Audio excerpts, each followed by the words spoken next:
भाई कमाल तो कर दिया है साइम अयूब ने, इज्जत तो बचा ली पाकिस्तान क्रिकेट टीम की साइम अयूब ने। लेकिन सवाल फिर मेरा बार बार वही उठेगा कि क्या क्या कर रहे हैं बाबर आजम, क्या कर रहे हैं मोहम्मद रिजवान। मोहम्मद रिजवान तो अपने आप को बहुत तुर्रम खान बन रहे थे, क्या उनकी परफॉर्मेंस है घंटा। और साइम अयूब को करियर बर्बाद करने पे तो तुले थे, जो उसको T20 में दोनों ये बेशरम दोनों ओपनिंग करने चले जाते हैं, वो ओपनर बेहतरीन परफॉर्मेंस दे रहा है। और अब उसको उसका जो निखार आ रहा है, उसका कॉन्फिडेंस जो है बहाल हो रहा है। उम्मीद करता हूँ कि कंसिस्टेंट रहेगा और आगे आईसीसी चैंपियंस ट्रॉफी हो जाए या सिर्फ के बाद जो ट्राई नेशन सीरीज हो उसमें भी परफॉर्मेंस देगा। उसको टेस्ट मैच में खिला के आप अपने आप को खराब, आप उसको खराब कर रहे हो, क्योंकि साइम अयूब अभी टेस्ट का वो खिलाड़ी नहीं है। आप उसको वनडे और T20 में रखो, वो आगे। ये अगर कोई कह रहा है, मैं सुन रहा था कोई कह रहा था यार ये ही might be the next Saeed Anwar. नहीं यार, सईद अनवर की क्लास थी, सईद अनवर की टाइमिंग थी, सईद अनवर से ना मिलाओ। ये सबसे पहले तो ये बंद होना चाहिए। कोई भी लड़का कभी भी कोई परफॉर्मेंस देते ये फला से मिलता है, अरे नहीं भाई, वो उसकी अपनी पहचान है, उसको अपना ही रहने दो। वो साइम अयूब है, वो साइम अयूब ही रहने दो। अब इतना भी मत पे सर पे चढ़ा देना जैसे आपने एक जमाने में अब्दुल्ला शफी को चढ़ा दिया था। देख लें आपके सामने। और एक तो मेरी ये समझ नहीं आ रहा है कि ये इरफान खान कौन है, ये किसकी पर्ची है, इसकी परफॉर्मेंस ही क्या है जिसको बार बार आप खिला लेते हो। सही है, मेरी समझ में नहीं आ रहा। आप ठीक है, आपको मैच वनडे बचा लिया, अभी आप देख लेते हैं कि जो दूसरा वनडे जो आज होने वाला है, आज इसमें क्या करते हैं आप। वो सही है, लेकिन मसला कहाँ खड़ा हो रहा है, मसला कहाँ खड़ा हो रहा है। अब आप एक चीज नोट कीजिए, पाकिस्तान हार रहा था, फिर साइम अयूब और सलमान आगा ने परफॉर्मेंस दी, पार्टनरशिप लगी, मैच आप इस पोजीशन पे चले गए। और मुझे अच्छी तरह याद है कि कोई लगभग 60 बॉलें, यहाँ 60 बॉलों का मतलब होता है 10 ओवर, ठीक है। 10 ओवर में आपको लगभग 40 से 45 रन चाहिए थे।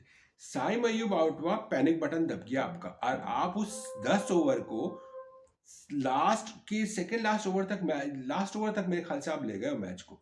आप आपकी ये सिचुएशन है, एग्जैक्टली आपकी ये सिचुएशन है। आप से 40-45 रन नहीं बने अगर साइम अयूब आउट हो गया। मेरी समझ में नहीं आया कि आप इतना पैनिक हो गए। फिर आप जब साइम अयूब आउट हुआ तो इरफान खान वो किसी काम का नहीं, मैंने पहले ही बोला था। वो तो आपका साथ दे दिया नसीम शाह ने, नसीम शाह को आ गई बैटिंग, वरना तो आपसे तो वो भी नहीं हो पा रहा था। आप और अब पीछे तो उतावले बैठे थे शाहीन शाह अफरीदी कि भाई मैं चला जाता हूँ, मैं पीट दूंगा। मुझे पता है वो अपने आप को बड़े बड़े बैटर समझते हैं वो घंटा कुछ नहीं, ठीक है। तो सिचुएशन ये है कि आप अपनी जरा स्टैंडर्ड देखें। आप साइम अयूब के आउट होने के बाद पैनिक बटन दब गया, वो सलमान आगा खींच के लेके गया, और आप ऐसे खींच के लेके गए जो मैच आप 5 ओवर पहले खत्म कर सकते थे, आप ये 4 ओवर पहले भी खत्म कर सकते थे, आप उसको आखिरी ओवर तक ले गए। जो 60 बॉलों पे 40-45 या 42 के लगभग आप स्कोर चाहिए था, वो आप ले गए 6 पे 7 रन की लगभग, या 6 बॉलों पे या 8 बॉलों पे 6 रन चाहिए थे। ये कौन सा क्या तरीकेकार था। यकीन कीजिए वो साउथ अफ्रीकन बॉलर्स उस चीज को अवेल नहीं कर सके, वरना कोई बहुत बड़े प्लेयर्स होते ना तो अभी तक आपकी ये भी आपसे टारगेट नहीं अचीव होना था। मैं तो जान निकल गई थी कि यार ये यहाँ तक एकदम एंड तक ले जाने की क्या जरूरत थी आपको। इतना भी फट्टूपन सही नहीं होता है यार। ठीक है, परफॉर्मेंस, अच्छा परफॉर्मेंस की बात की जाए, हाँ सलमान आगा की परफॉर्मेंस ठीक है, नजर आई, अच्छा है, लेकिन कंसिस्टेंट रहेगा तो बात की बात है। और साइम अयूब परफॉर्मेंस दी है, दूसरी परफॉर्मेंस है, क्योंकि अभी T20 जो लास्ट हुआ था उसमें बेचारा 98 पे नॉट आउट रहा था, और उसके बाद फिर अब पहले वनडे में उसने मार दी century. Well and good, well and good, well and good.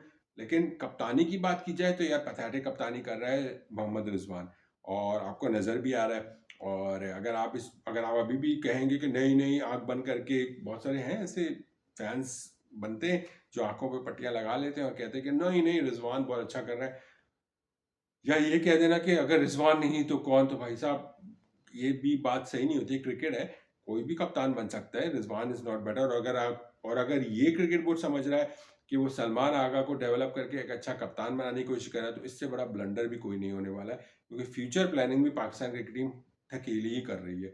और बॉलिंग की बात करूं यार, तो दूसरे वनडे में नजर आ ही जाएगा आज, लेकिन आई एम सॉरी, ना हारिस से अच्छी बॉलिंग हो रही है, ना नसीम से अच्छी बॉलिंग हो रही है, और ना ही शाहीन से अच्छी बॉलिंग हो रही है, और यही आपके मेन पेसर्स हैं। और अगर इस पेस और इस स्टैंडर्ड के साथ अगर आप आईसीसी चैंपियंस ट्रॉफी खेलोगे ना, तो मेरा यकीन करो आप पहले राउंड के बाद दूसरे राउंड में जा नहीं सकोगे, अपनी ही सरजमीन पे जो आपके साथ हाल करेगी टॉप 8 टीम के जो दरमियान ये मैच होता है ना, तो जो टॉप 7 से आप खेलोगे ना, मुझे तो डर है आपके साथ जो है ना अफगानिस्तान बदतर हाल कर देगा। सो सिचुएशन कड़ी है, देखना पड़ेगा। और वेल प्लेड साइम अयूब, लेकिन पाकिस्तान टीम अपनी गलतियों से सीख नहीं रही है, जो कि एक बहुत बड़ा डेंजर साइन है। बाकी आप अपनी राय